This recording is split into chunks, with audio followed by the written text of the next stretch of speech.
Приветствую! Это шоу Красного Циника. Мы ищем чушь и ахинею там, где они есть, и там, где, по общему мнению, их быть не может.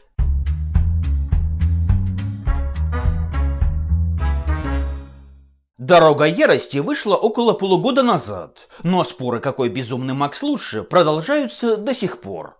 Одни восторженно делятся впечатлениями, полученными от просмотра нового фильма. Другие, морща нос, заявляют, что «Дорога ярости» — это завернутая в яркую оболочку туфтень, а старые фильмы гораздо умнее, глубже, проработанней, да и вообще классика. Давайте же попробуем разобраться, кто прав, кратко проанализировав все части данной франшизы. Сюжет первого фильма чрезвычайно бесхитростен, однако его можно назвать самым сложным из всех четырех. Итак, полиция, в составе которой находится и наш главный герой, становится причиной гибели некоего отморозка.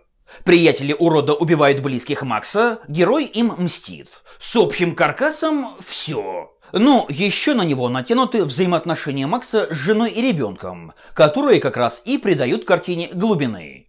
События происходят в недалеком будущем. Повсюду царит атмосфера запустения. Из отрывков теле- и радиообращений мы узнаем о разделе городов на сектора, комендантском часе, реквизиции частной собственности и запрете каннибализма. Короче, что-то случилось. Непонятно, конечно, что, но явно нечто очень плохое. И вот в этих самых условиях в магазе можно легко затариться мороженым, а парочка упоротых адвокатов запросто способна отмазать конченного отморозка из-за нехватки улик. Потому что тотальный трындец и законы чрезвычайного времени с этим всем просто офигенно сочетаются. Добавьте сюда привкус давлеющей над сюжетом карикатурной идиотии, придурковатых полицейских в скрипящих шмотках из секс-шопа и примерно таких же злобных дебилов-байкеров, и получите приблизительное представление о первом безумном Максе. Можно было бы еще сказать пару слов о таких проявлениях сюжетного бреда, как рецидивные прогулки жены героя в одиночку, которые, в общем-то, и послужили причиной трагедии, но, пожалуй, особого смысла в этом нет. Второй фильм сразу начинается с вводной мира. Однако, ей-богу, лучше бы они вообще ничего не разъясняли. Под кадры абсолютно левой черно-белой хроники пафосный голос вещает, что конец света случился из-за того, что в мире кончилась нефть. И вот, наверное, именно из-за того, что она кончилась, постапокалиптические человеки дружно пересели на автомобили и гоняют по дорогам в поисках неких ресурсов. Причем, обратите внимание, это прямое продолжение первой части. А значит, воды, зверья и плодородной почвы навалом. Даже пустошь, куда намеренно заехал Макс, обильно покрыта зеленью. Но нет, дебилы из будущего, вместо того, чтобы попытаться жить так, как жили их предки, до изобретения ГСМ и искать им замену, предпочитают дохнуть на дорогах в поисках несуществующего топлива, заливая в баки несуществующий бензин. Логика! Сюжет повествует о том, как банда голожопых уродов атакует группу добрых людей, засевших на действующем нефтяном насосе и нефтеперерабатывающем заводе одновременно. Ну или фрики считают, что высокооктановый бензин брызжет прямо из земли. Макс решает помочь добрышам, среди которых есть, например, звероподобный мальчик-акробат со скиллом управления времени, не умеющий говорить, но в итоге ставший вождем, как раз и рассказывающим эту забавную историю. Да-да, биология, психология и вообще реализм. Остаток времени посвящен скучным и убогим погоням на дурацких транспортных средствах, прямо из мультсериала «Сумасшедшие гонки». Кто-то заявлял о мегапроработанности персонажей, которым, мол, так и хочется сопереживать. Однако я в этой толпе одноклеточных придурков никого такого не заметил. Кроме самого Макса, конечно. Впрочем, даже он то и дело тупит и не очень-то похож на того мегагероя из вступления. Третья часть начинается просто отлично. Ну, не считая, разумеется, прыжков с самолета и самого самолета. Тут вам и атмосфера вменяемого постапокалипсиса, и эпичная крутизна героя, и более прописанный дивный новый мир. Существует некий торговый город, в котором даже есть альтернативный источник энергии в виде побочных продуктов переработки свинячьего дерьма. Шарится куча разномастного люда, создающего ощущение живого мира, а не сферичных пустошей с 3,5 человеками на 1 квадратный километр. Ну да, появился дух некой сказочности, присущий, к примеру, фильмам об Индиане Джонсе. Но, во-первых, это здоровый дух, а во-вторых, все, что было до этого, тоже нельзя назвать образцом хардкорного реализма. Однако, к сожалению, все положительные наработки третьей части сливаются буквально в унитаз, ровно через 40 минут после ее начала. Умирающего Макса находит некое потерянное племя, и картина тут же превращается в фильм для детей и прадетей. В финале же сюжет окончательно сходит с ума и теряет любые признаки вменяемости, завершаясь очередной идиотской погоней.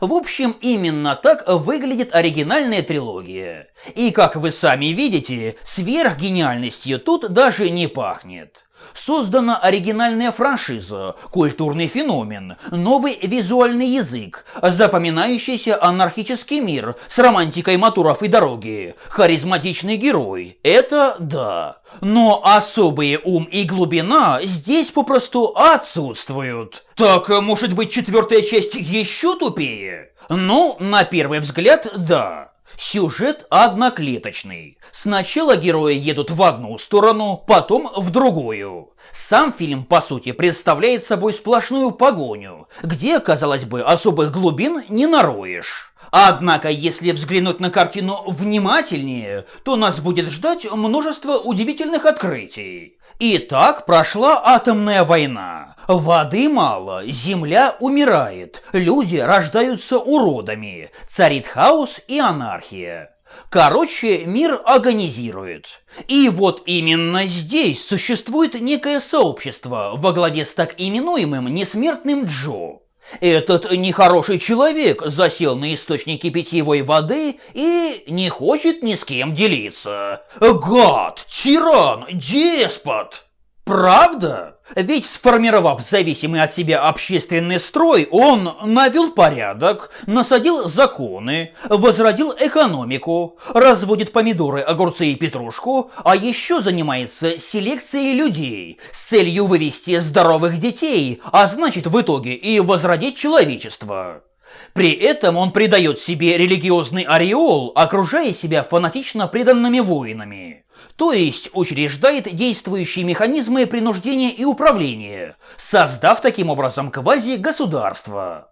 Ну да, царит несправедливость. Немощные выброшены на улицу. Женщины низведены до положения репродуктивных машин. У самого Джо личный гарем топ-моделей. Ну, а чего вы хотели? Мы о тропическом острове или об умирающей земле говорим? А как насчет внятного объяснения такого переизбытка автомобилей? Ведь тут есть аж целый город, который добывает и обрабатывает и нефть. Воды мало, зато горючку хоть жопой ешь. И вот автомобилисты конца света уже не кажутся таким бредом. В общем, именно подобное обилие мелких деталей и делает эту кажущуюся пустышку самым проработанным фильмом из всех 4. Добавьте сюда безбашенную постановку, не детское, а взрослое безумие, многообразие планов и сцен, офигительную картинку, потрясающую музыку и звук, яркий, красивый и, самое главное, разнообразный нон-стоп экшен, и получите лучшего безумного Макса на сегодняшний день. Ну да, здесь полно глупостей, вроде побега из люкс-номеров в пустыню, где гоняют озверевшие сперматоксикоза банды, или женщины-воина в тоталитарно-патриархальном обществе, или костедробящих катастроф, из которых Макс выбирается без единой царапины, или косплея Недомуаддиба из Недодюны со сливом водички в песочек, или мнимой счастливой концовки и множество других условностей. Однако эти минусы попросту тонут в бульоне ошеломляющего варева под названием «Дорога ярости». Это все на сегодня. С вами был Красный Циник. Смотрите хорошие фильмы, ну и о книгах не забывайте, например, хорошей фантастики.